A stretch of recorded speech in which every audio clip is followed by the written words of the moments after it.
Buenas noches a todos. Mientras esperamos que avisen a los grupos que ya estamos conectados, pueden ir colocándonos desde dónde nos van a acompañar y sus nombres para saludarles.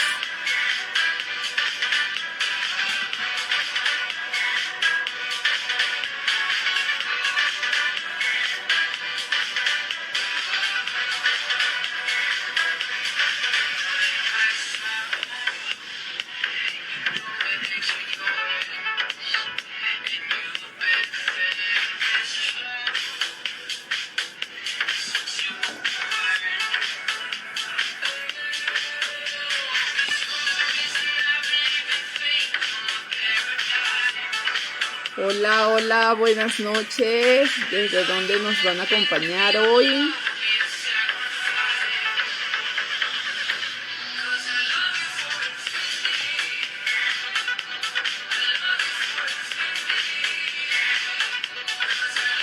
Hola Cintia, desde Chile, buenas noches. Bienvenida. Empezó a llegar mi gente de Argentina.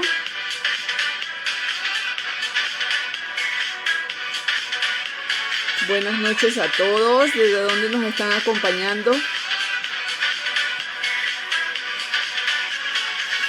Hola Sandra, buenas noches, ¿cómo estás? Todo bien, gracias a Dios. Saludos desde Venezuela.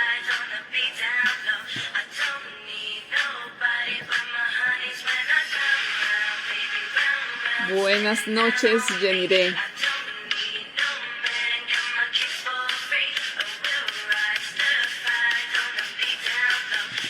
Puerto Cabello, Venezuela, nuestra zona de playas.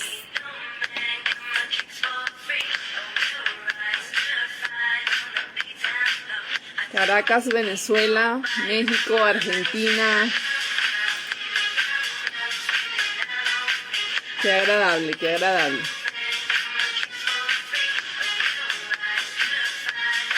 Bueno, vamos a irle bajando volumen a esto para que ya demos inicio.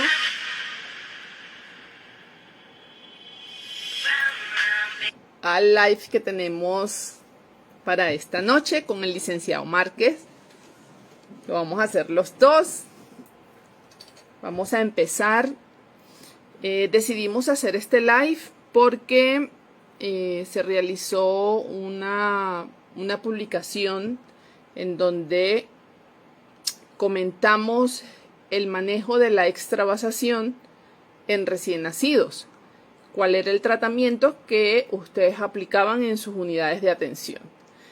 Después de leer todas las respuestas y colocarles también que por favor nos hicieran mención al por qué se utilizaba X o Y tratamiento, decidimos conectarnos y dar respuesta basado en evidencia científica y basado en el tratamiento para los recién nacidos.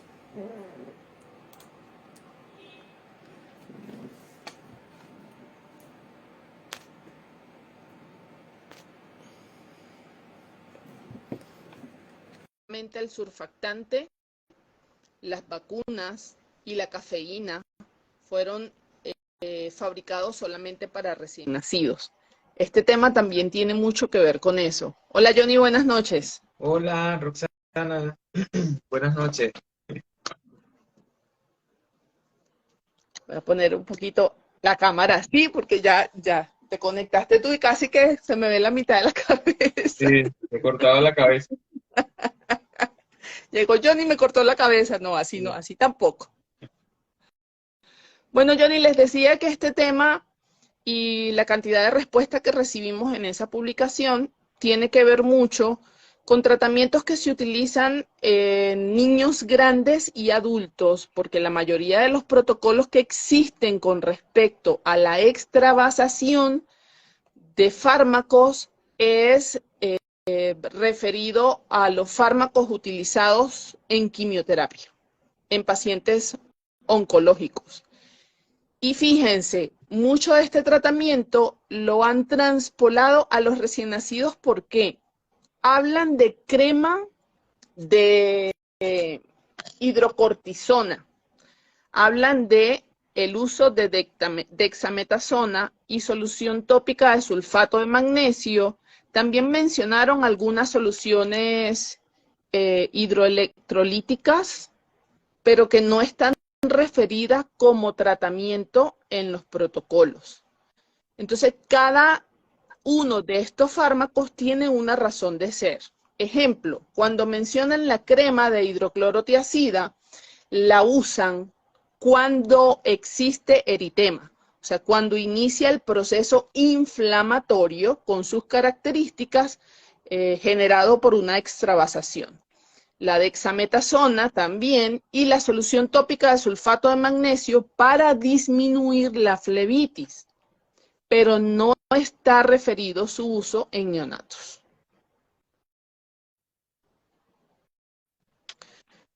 Cuando se habla de la aspiración del tejido subcutáneo, que hubo varios comentarios acerca de esto, y ya Johnny más tarde les va a hablar de lo que significa ese proceso. Recordemos que esto es un procedimiento muy doloroso y que el principal tratamiento que nosotros debemos hacer en los recién nacidos es prevenir y no curar. Y en el caso de que ocurran estos efectos o eventos adversos, utilizar la medida farmacológica o no farmacológica para disminuir el dolor en estos recién nacidos en dependencia de cómo esté el caso. Lo ideal sería que nos diéramos cuenta apenas sucede la infiltración o la extravasación, porque hay diferencias en estos términos. ¿Vas a decir algo, Johnny?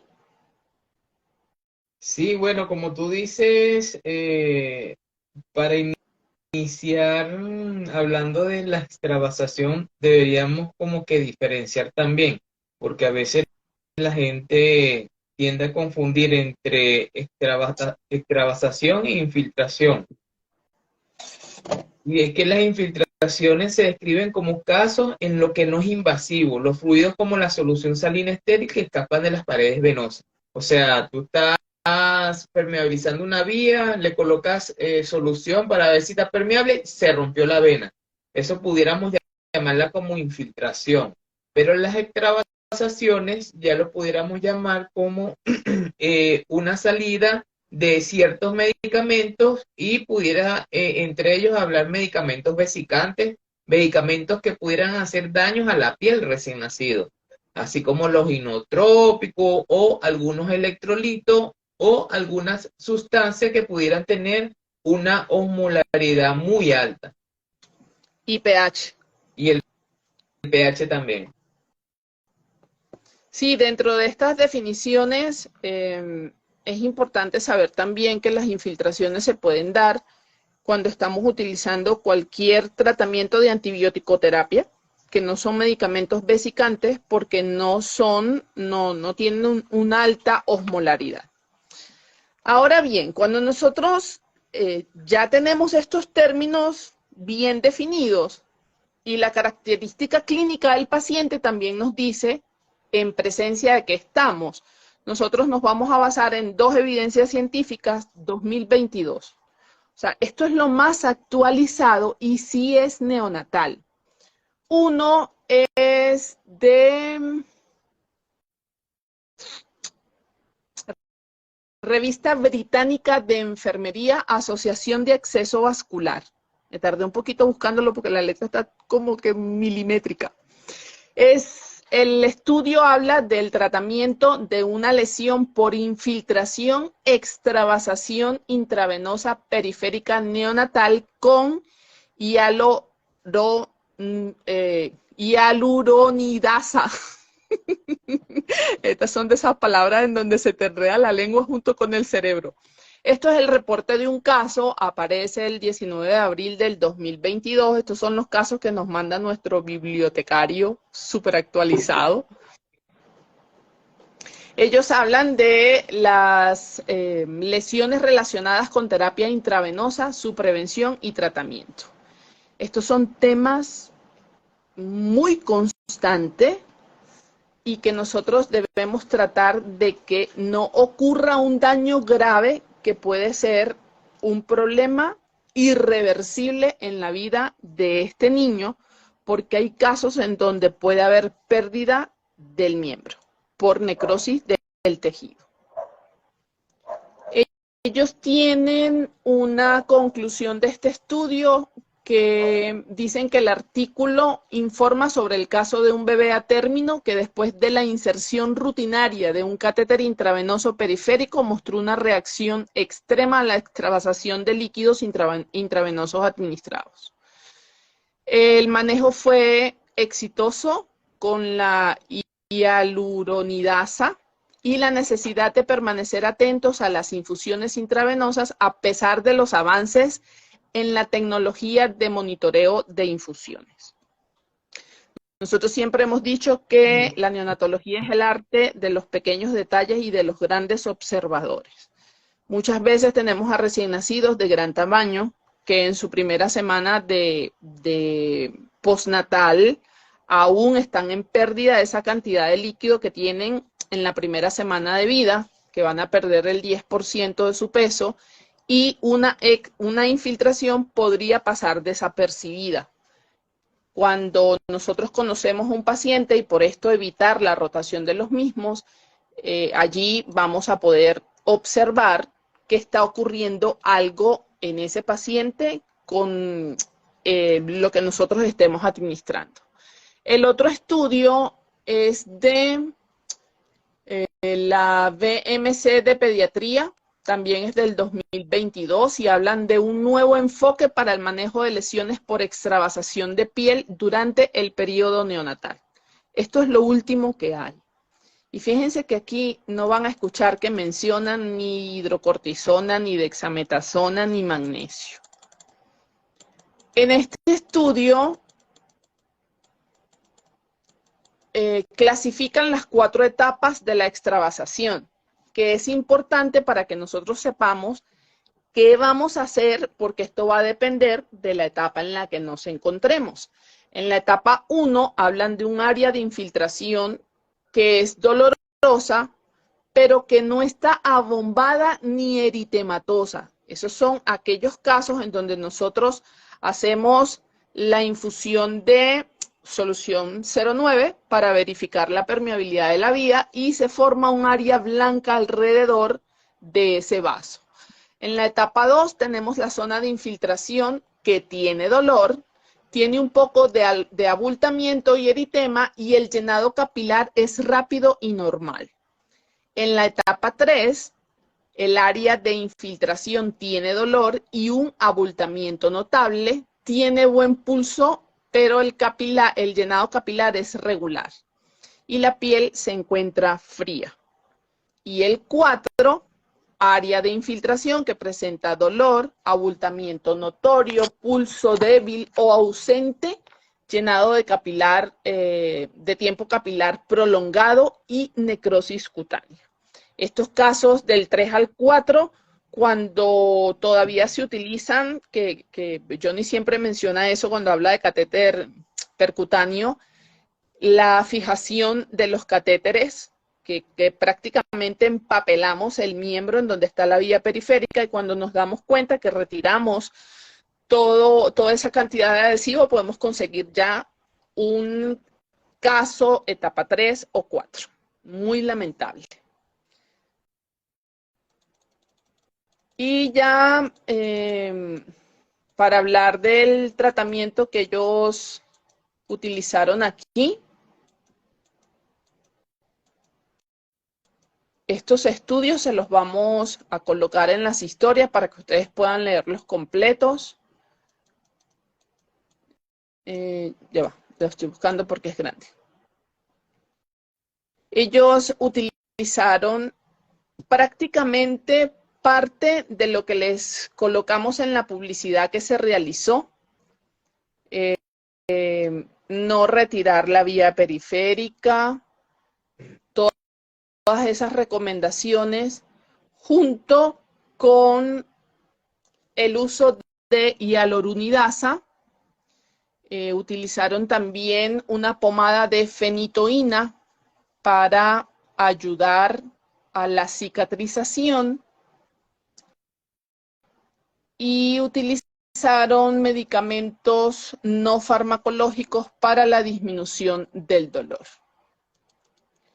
Entonces, fíjense que cuando ellos hablan de la hialuronidasa, recomiendan utilizar 1500 unidades diluidas en 10 cc de agua destilada. Y pues en el estudio está todo el procedimiento que se debe realizar en estos casos. Lo importante de revisar las últimas actualizaciones es que nos llevan a intentar crear grupos que se encarguen de estos temas, así como el grupo de manejo de accesos vasculares, que también deberían tener un kit para utilizar en estos casos y que trabajemos con fármacos que realmente están recomendados en recién nacidos, porque también mencionaron agua caliente, agua fría, depende de la etapa en la que se encuentre, pero fría en un recién nacido puede aumentar el riesgo de hipotermia. Entonces, todas esas cosas hay que evaluarlas antes de llegar a hacer algún procedimiento.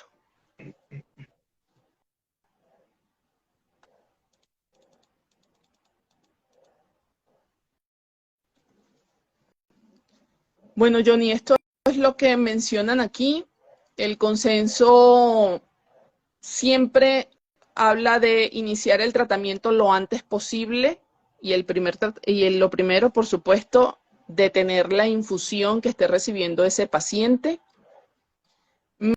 mejorar las estrategias de extravasación, haciendo prevención, y lo demás tiene que ver con, también mencionan la aplicación de un ungüento de nitroglicerina, que esto sí lo mencionaron dentro de las respuestas. Esto va a hacer que haya prevención de la lesión tisular por isquemia, con una recuperación del 76,0%. Puede ser eficaz. Sí, pero la nitroglicerina es como que ya previniendo la necrosis, más no la extravasación.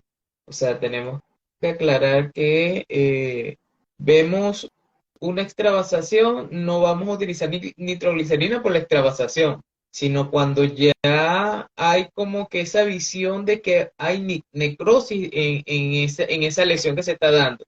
Entonces, el uso de nitroglicerina que se ha visto en estudios ayuda a lo que es el flujo sanguíneo en esa área, mejorar el flujo sanguíneo en esa área, lo que se busca con la nitroglicerina.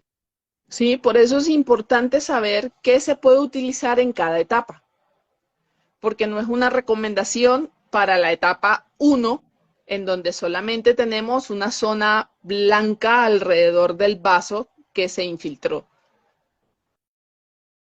Sí, hay dos escalas, la gente tiene, o sea, a veces, así como dieron en las recomendaciones en el Instagram, que yo creo que dieron las recomendaciones a medida como han ido aprendiendo, dijeron muchas cosas y vimos que no había un consenso específico de cómo tratar las lesiones, este tipo de lesiones de extravasaciones, sino que bueno, en mi hospital colocan agua fría, en mi hospital colocan agua caliente, en mi hospital colocan crema de, yo no sé qué, de sulfato, o sea, muchas cosas que realmente no están en las evidencias, sino que creo que están en las experiencias, que yo creo que dicen, bueno, colócale porque así lo hemos hecho por siempre, pero lamentablemente en la evidencia dicen totalmente otras cosas. Hay protocolos para tratar las extravasaciones y en neonatología hay protocolos para tratar las extravasaciones en neonatología. Pero primero, como dice Roxana, hay que evaluar la lesión para saber qué realmente vamos a hacer, porque una extravasación en una estadía 1 no lo podemos tratar como una extravasación en estadía 4. O no podemos manejar una extravasación, por ejemplo, si un síndrome compartimental, a una extravasación leve. O sea, las extravasación se van a tratar dependiendo a la etapa de su extravasación, a la etapa de la lesión.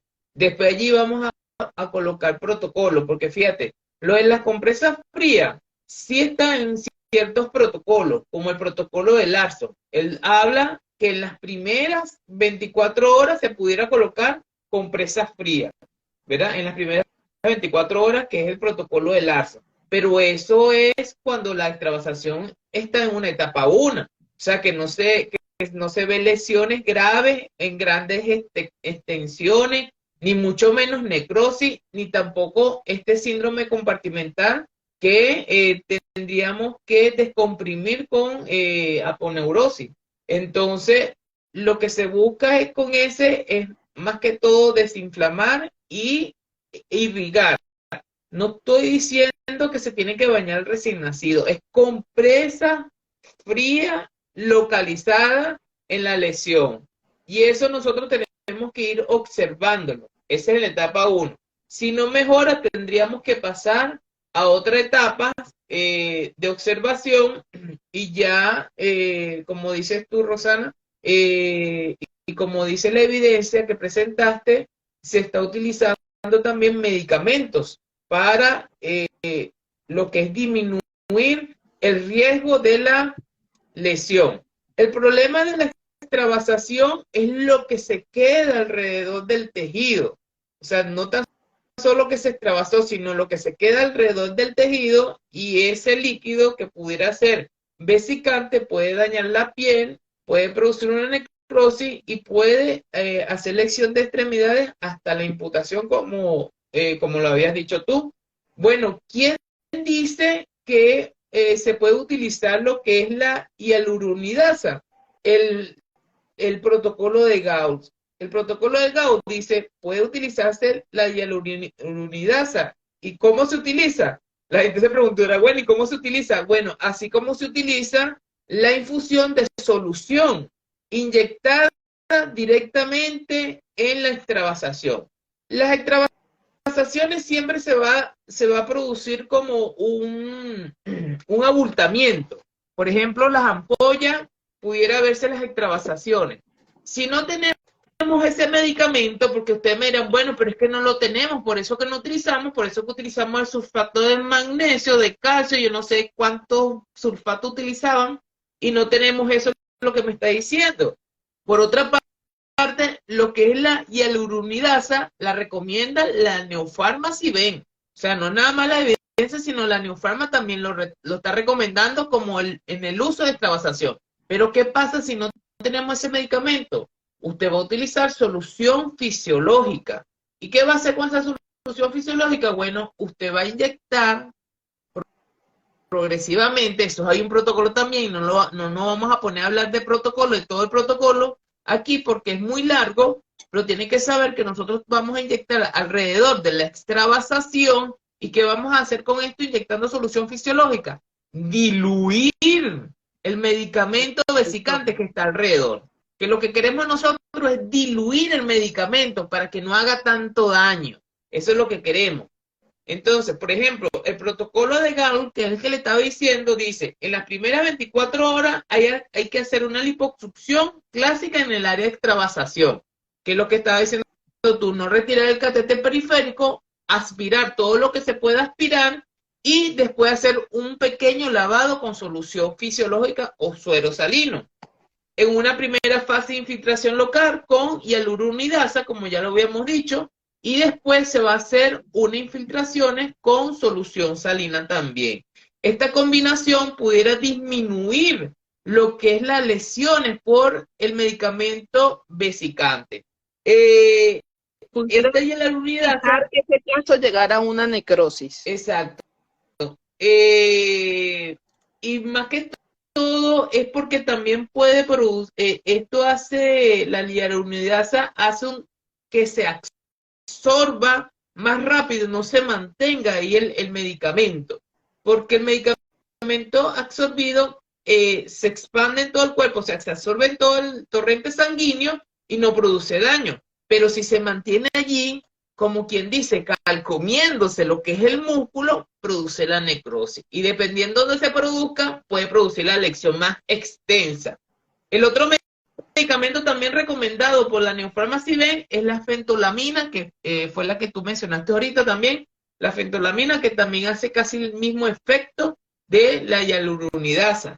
Pero como les digo, muchas veces no tenemos estos medicamentos a la mano y tenemos que usar lo que tengamos, y lo que más se puede usar es la solución fisiológica, siempre sabiendo que la solución fisiológica lo que vas a hacer es como diluir un poco más el medicamento. Exacto. Y ustedes, pues, si han tenido alguna vía periférica en alguna vena, nada más la presencia del catéter en las primeras 24 horas ya inicia un proceso doloroso, y cuando este catéter se retira, porque ya no se va a utilizar más para el tratamiento, ese dolor puede quedar por una semana, 15 días. Es solamente con la presencia del catéter. Si tenemos una infiltración, esto, repito, es un proceso muy doloroso para el recién nacido. O sea, allí habría que aplicar las medidas para evitar el dolor, y ya cuando debemos pasar a esta recomendación de infiltrar solución fisiológica, si tenemos los medicamentos, utilizarlos. Ya esto es un acto médico que pudiera requerir hasta abrir unos pequeños cortes, que también está dentro del protocolo de Gault, abrir unos pequeños cortes alrededor de la extravasación, para que cuando se irrigue la solución, en vez de diluir, se pueda ir perdiendo a través de esas incisiones. Sí, Cuando tenemos estos casos... es que las incisiones también te va a servir como para disminuir esa contracción que hay por toda la extravasación o por toda la edematización. O sea, la aponeurosis también lo hacen con los pacientes quemados.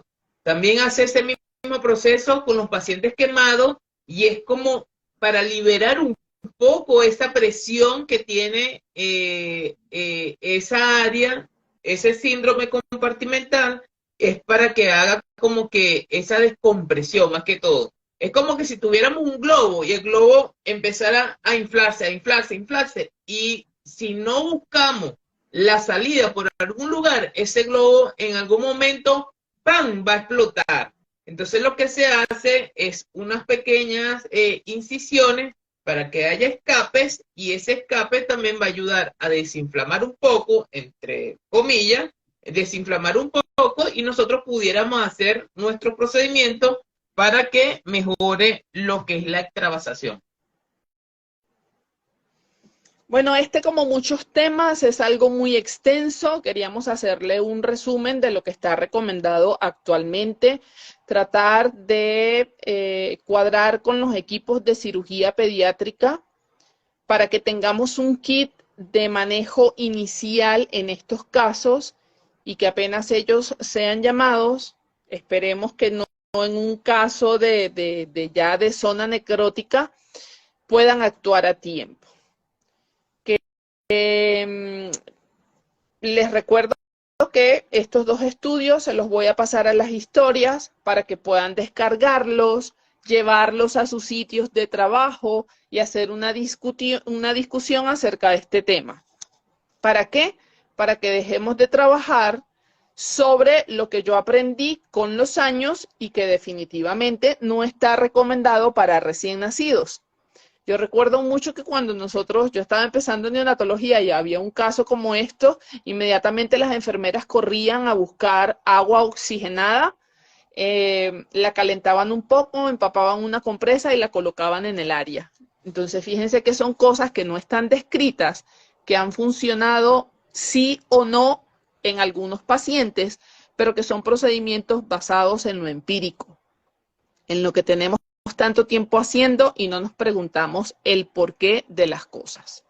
Y lo otro que quería comentarles era que cuando hacemos este tipo de conexiones, que para ustedes son 30, 40 minutos máximo, a veces hasta una hora porque la cosa se pone más interesante, hay un tiempo importante de nuestra parte para hacer la revisión, los análisis, entregarles a ustedes los más actualizados y que pues lo único que le pedimos es que compartan estos temas con sus colegas para que dejemos de actuar en lo empírico y nos basemos en la evidencia científica.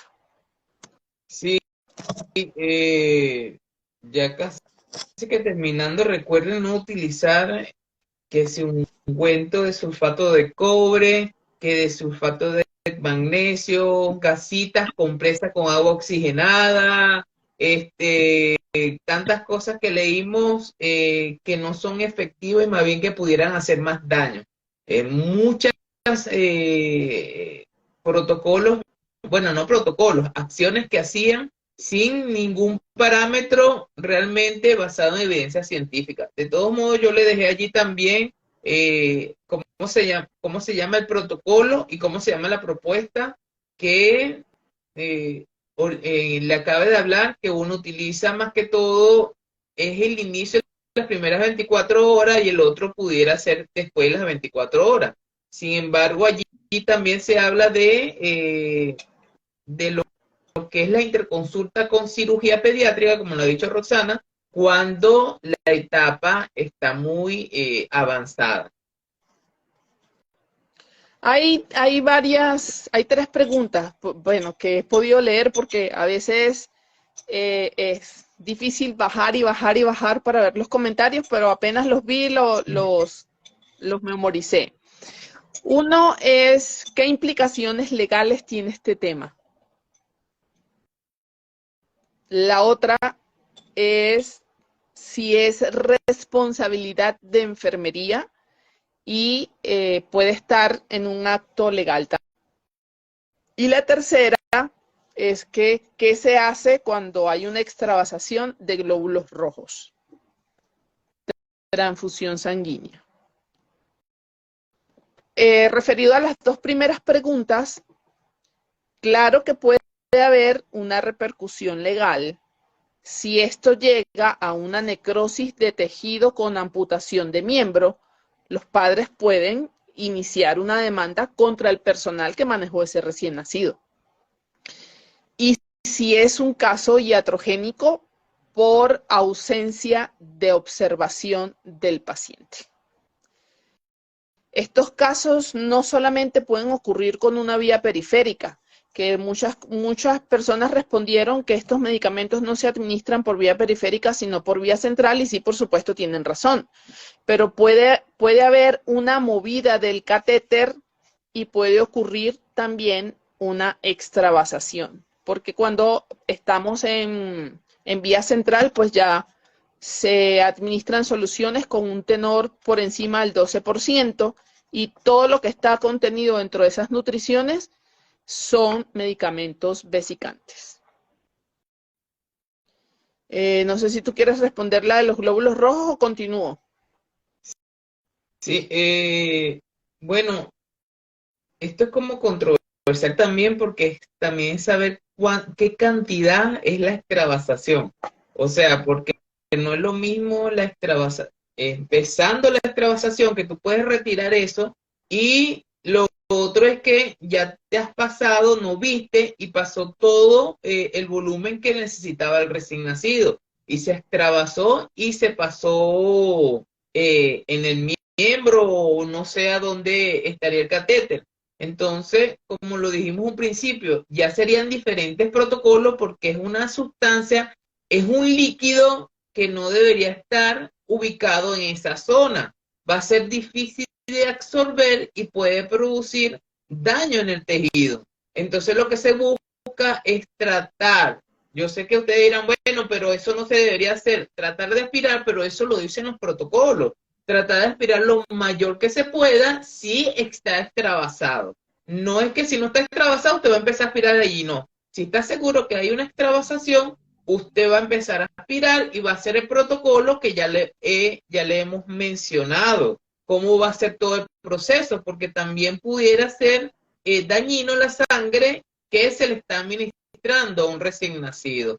No está a nivel muscular. La sangre que se infiltra no está a nivel muscular, está a nivel de los tejidos superficial y allí en ese nivel puede hacer daño la sangre si es muy acumulada. Si tuviera a nivel muscular, como a veces hacemos, porque yo hago ese procedimiento que es la hemotransfusión, que uno se saca sangre y se inyecta a uno mismo en los músculos, ese es otro procedimiento, porque en los músculos se puede absorber más rápido y es una cantidad y un volumen más pequeño. Pero en este caso, que es concentrado globular, que además también se le agregan electrolitos, porque sabemos que muchas veces carecen de electrolitos y entonces para que no disminuyan los electrolitos en sangre del recién nacido, se le administra una cantidad considerable de electrolitos.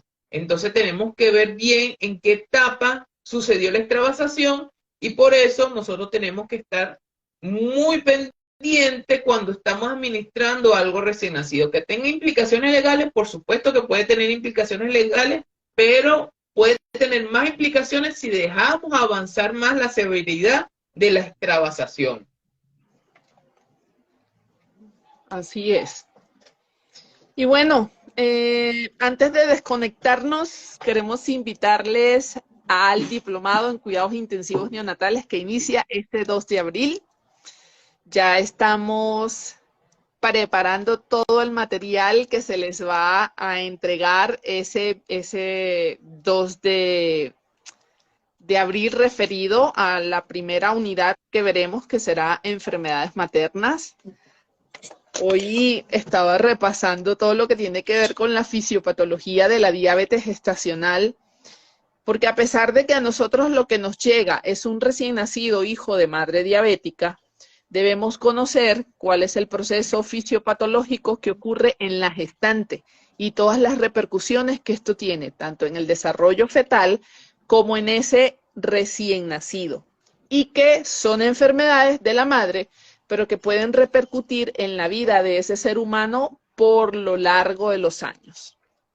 La verdad que a mí me encanta pues recordar todo lo que tiene que ver con los procesos fisiológicos y fisiopatológicos, porque ahí está la respuesta de lo que nosotros tenemos en una unidad de cuidados intensivos neonatales. Recordemos que el esfuerzo continuo, incansable y persistente es el que genera grandes cambios. Y todo lo bueno llega, todos los cambios llegan, pero con un gran esfuerzo de todos los que estamos en neonatología. Hay un mensaje por allí, gracias por la respuesta, excelente explicación. No hay más mensajes. Si quieren hacer otro aporte, otra pregunta, aprovechen ahorita, pero no callen para siempre. Nos los pueden mandar por mensajes privados y nosotros igual estaremos respondiendo. Sí. Recuérdense, antes de retirarse, dejarnos un like si les gustó el contenido que nosotros le estamos conversando en este ratico de noche, para que más personas, cuando busquen este tipo de temas, les aparezca esto que nosotros estamos haciendo aquí. Y esa persona también pueda resolver esas dudas que muchos tienen en sus unidades de atención. Sí, una de las cosas, ya casi veo que ya hablamos del diplomado, que también me tiene muy emocionado porque ya tuvimos la experiencia o hemos tenido la experiencia de hacerlo tipo presencial.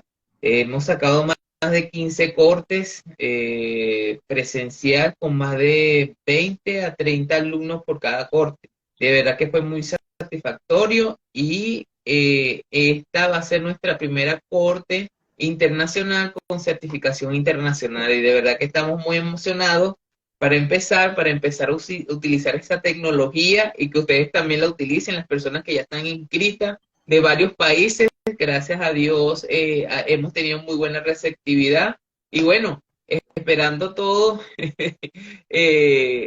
la mejor energía, la mejor vibra para empezar ese diplomado. Tienen que saber, para lo que está inscrito, que no va a ser nada fácil, pero sí va a ser gratificante para para lo que es el conocimiento en la neonatología. Y ya antes de finalizar lo que es el live de hoy, con respecto a la extravasación, como lo decías tú en un mensaje, Rosana, que una de las cosas de la extravasación es la prevención. O sea que antes de curar la extravasación deberíamos enfocarnos a la prevención, a que no ocurra esa extravasación. Y para que no ocurra una extravasación, muchas veces tenemos que estar muy observantes al recién nacido, saber cuándo colocar una vía periférica y cuándo colocar una vía central. Por favor, si un recién nacido necesita una vía central, busquen quién haga la vía central, o sea, no manejemos al recién nacido por vía periférica, porque no, porque hay que comprar catéter, porque hay que buscar catéter, no, si hay que buscar un catéter central, se busca el catéter central, o sea, no inventemos con nuestro recién nacido, no, no le coloquemos uno, vamos a colocarle dos vías periféricas, entonces tiene doble riesgo de una extravasación, entonces, veamos qué tenemos de glucosa está utilizando, veamos la osmolaridad, veamos el pH, veamos qué es lo que estamos administrando para saber si lo podemos administrar por vía periférica o vía central. Entonces, muchas veces depende de nuestras manos y muchas veces depende también del personal de enfermería que está en la observación 24 horas, porque muchas veces nuestros médicos no están en la observación como el personal de enfermería. Ese personal médico tiene que trasladarse para otro servicio, pero nosotros nos quedamos con nuestro recién nacido. Entonces vamos a cuidarlo mucho más de lo que lo cuidamos para que se eviten esas extravasaciones. Me hiciste recordar en esto último que mencionaste que, bueno, comentarios que nos llegan y cosas que nosotros también hemos podido observar a través de los años en pasantías que dejan una vía periférica por si acaso. Esas cosas de por si acaso tampoco son válidas, porque cualquier catéter que nosotros utilicemos en la parte interna de un vaso va a producir un proceso inflamatorio. Entonces, si tenemos una vía periférica es porque realmente la necesitamos, la estamos usando, pero no por si acaso. Y si la vía ya no se necesita, hay que retirarla. Para la persona que preguntó que dónde se inscribe en el diplomado, allí les acabo de dejar en comentario fijado mi número telefónico. Me pueden escribir y yo les doy el número telefónico de nuestra secretaria para que se comuniquen directamente con ella y reciban toda la información. Y la última pregunta, ya para terminar. Joa dice que qué tiempo se espera luego de la compresa fría. Bueno, el protocolo de Larson dice que compresas frías durante 3 días, dice el protocolo de Larson. Por supuesto, usted no va a dejar la compresa fría 3 días porque no va a estar fría. La compresa se va a calentar ya sea si está en la incubadora, ya sea si está en mesa de calor radiante. Usted tiene que estar cambiando constantemente las compresas porque tienen que ser frías.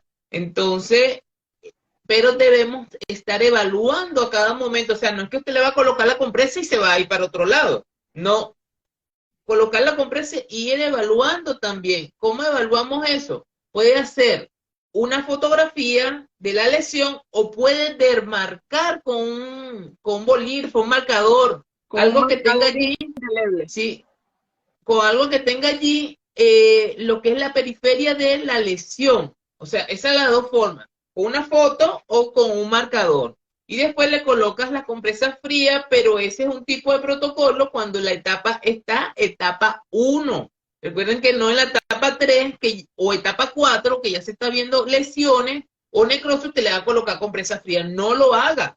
O sea, por eso también le mandamos el protocolo y ya le vamos a subir lo que es la evidencia y de allí de las evidencias usted puede agarrar ciertos protocolos para que lo utilicen en su servicio. Siempre trabajen bajo evidencia científica, no sobre, porque me dijeron, porque tiene 20 años, no. Evidencia científica, que es lo que va a tener mejores resultados. Y al revisar el protocolo, si ustedes no cuentan con los medicamentos que están recomendados, entonces deben hacer una reunión con su equipo de trabajo completo, incluyendo a los cirujanos pediátricos, y hacer sus propios protocolos, pero basados en lo que se está manejando a nivel internacional. Bueno, esto es todo. Nos estamos... Y mi teléfono ya está loquito. Y esperamos que estos temas se puedan compartir con todos sus colegas. Lo vamos a dejar 24 horas para que ustedes tengan la oportunidad de compartirlo, de comentar, y los esperamos a todos. Ojalá ingresen a este diplomado para que seamos el gran cambio que se necesita en la neonatología del siglo XXI. Hasta luego, buenas noches. Dios me lo Chao, bendiga. chao. ¿Les quiere?